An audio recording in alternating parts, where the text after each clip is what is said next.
सत्वशील की साहस कथा। प्राचीन काल में पूर्वी सागर के तट पर स्थित नगरी ताम्रलिप्त में चंद्रसेन नामक राजा राज करता था।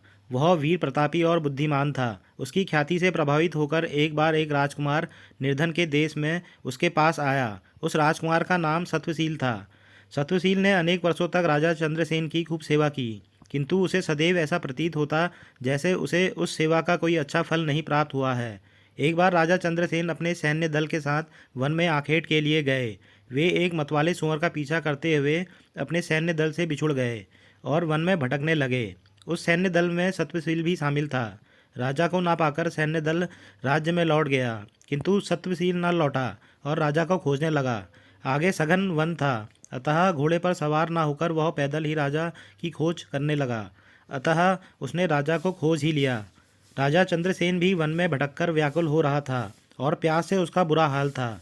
सत्वशील को देखकर उसे बड़ी प्रसन्नता हुई। राजा ने उससे मार्ग की जानकारी के बारे में पूछा तो उसने बताया कि उसे मार्ग की अच्छी जानकारी है। राजा ने फिर उसे प्यास बुझाने के लिए जल की तलाश करने का कार्य सौंपा।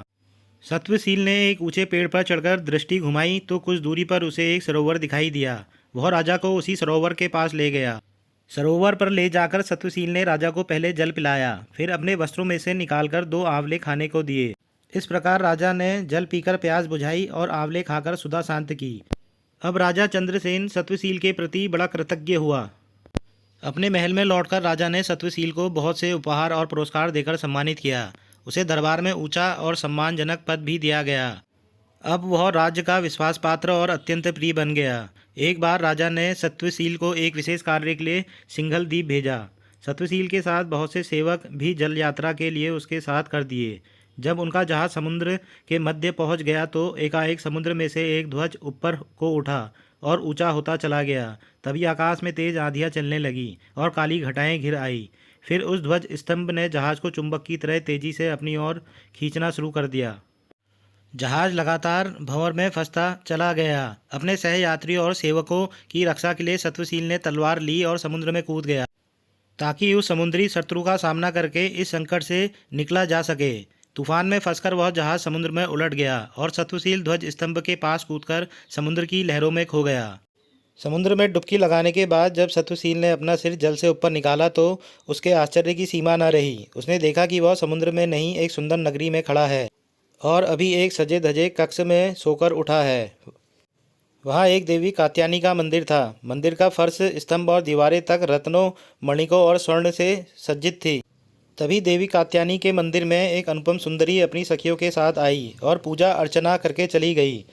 सत्वशील उस अनुपम सुंदरी के अलौकिक सौंदर्य को एकटक मुग्ध भाव से निहारता रहा। उस सौंदर्य सामग्री में सत्वशील को अपनी और मुग्ध भाव से निहारते देख लिया था। उसने अपनी एक सखी के द्वारा सत्वशील को अपने पास बुलाया और कहा, श्रीमान, आप हमारे अतिथि हैं। कृपया पहले स्नान कर लीजिए, फिर भोजन करिए और फिर हम आपके साथ वार्तालाप करेंगी। सुंदरी से प्रभावित सत्वशील ने उसकी बात मान ली। सुंदरी की एक सेविका सत्वशील को एक सरोवर के पास ले गई और उसमें स्नान करने को कहा। सत्वशील ने उसमें डुबकी लगाकर ज्यों ही सिर बाहर निकाला तो देखा कि ताम्रलिप्त नगरी में खड़ा है। अब वह उस सुंदरी का स्मरण करते हुए फूट फूट कर विलाप करने लगा। राजा चंद्रसेन को इस घटना का पता चला तो वह सत्वशील को समझाने बुझाने लगे, किंतु सत्वशील शांत ना हुआ। राजा ने तब उसे आश्वासन दिया कि वे अवश्य ही उस सुंदरी का उससे विवाह करा देंगे। तब सत्वशील शांत हुआ। अब राजा चंद्रसेन ने सत्वशील को लेकर समुद्री यात्रा आरंभ कर दी। इस बार भी पहले की तरह ही समुद्र के बीच से एक ध्वज निकला और आकाश में आंधियां तथा घटाएं घिर आई। तीव्रतर वर्षा होने लगी और ध्वज स्तंभ ने उनके जहाज को खींचना आरंभ कर दिया। राजा चंद्रसेन को सत्वशील ने पहले ही पूरे घटनाक्रम से अवगत करा दिया था, अतः दोनों ही उपयुक्त समय ध्वज स्तंभ के पास समुद्र में कूद पड़े और डुबकी लगाकर उस अनुपम जादुई नगरी में पहुंच गए। जब उस अनुपम सुंदरी ने सुना कि ताम्रलिप्त नरेश चंद्रसेन सत्वशील के साथ पधारे हैं तो वह बड़ी प्रसन्न हुई। वास्तव में वह सुंदरी ही वहाँ की राजकुमारी थी। उसने राजा चंद्रसेन की वीरता और बुद्धिमत्ता की अनेक कथाएं सुन रखी थी, अतः उसने राजा और सत्वशील का स्वागत सत्कार किया।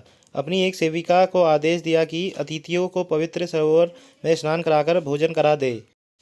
किंतु इस बार सतर्क राजा ने किसी भी सरोवर में स्नान करने से इनकार कर दिया। सुंदरी ने उन्हें विश्वास दिलाया कि पहली बार तो केवल सत्वशील की परीक्षा करने हेतु ही उसे जादुई सरोवर में स्नान कराया था, ताकि उसके धैर्य और शौर्य की परख की जा सके। सरोवर सुंदरी ने उसे बताया कि वह असुरराज कालनेमी की कन्या है, जिनकी मृत्यु भगवान विष्णु के सुदर्शन चक्र से हुई थी। सुंदरी ने राजा चंद्रसेन को अपने पिता तुल्य मानकर उनकी आज्ञा पालन की इच्छा प्रकट की। सुंदरी की बात सुनकर राजा चंद्रसेन ने उससे कहा, पुत्री, यदि यही बात है तो मैं तुम्हें सत्वशील के साथ विवाह सूत्र में बांधता हूँ। यह धीर वीर और दोष रहित है। अब यह मेरा मित्र भी और समधी भी। सुंदरी ने राजा के आग्रह को स्वीकार कर सत्वशील से विवाह कर लिया और प्रसन्नतापूर्वक रहने लगी। जब राजा चंद्रसेन ने वहां से जाने की इच्छा प्रकट की तो सुंदरी ने उसे अपराजिता नाम की खड़ग दी और एक ऐसा फल दिया जिसे खाने से चीर यौवन प्राप्त होता है। फिर राजा को जादुई सरोवर में डुबकी लगवाई तो वह ताम्रलिप्त नगरी में पहुंच गया। राजन, बेताल बोला, तुम यह बताओ कि सत्वशील और राजा चंद्रसेन में से समुद्र में डुबकी लगाने का किसने अधिक साहस दिखाया था? सत्वशील ने, क्योंकि जब वह पहली बार समुद्र में कूदा था तो अपने सेवकों की प्राण रक्षा के उद्देश्य से उसने ऐसा किया था। उसने जीवन मृत्यु से निर्भय होकर ऐसा किया था। दूसरी ओर जब राजा चंद्रसेन समुद्र में कूदा तो सत्वशील द्वारा उसे जानकारी मिल चुकी थी कि वहां कूदने से मृत्यु नहीं होगी, बल्कि एक अन्य लोक की यात्रा होगी। ठीक है। और यह कहकर बेताल राजा विक्रमादित्य के कंधे से उतरकर सिसंपा वृक्ष पर जा लटका। राजा ने उसे वृक्ष से उतारकर कंधे पर लादा तो बेताल ने फिर एक कहानी सुनानी आरंभ कर दी।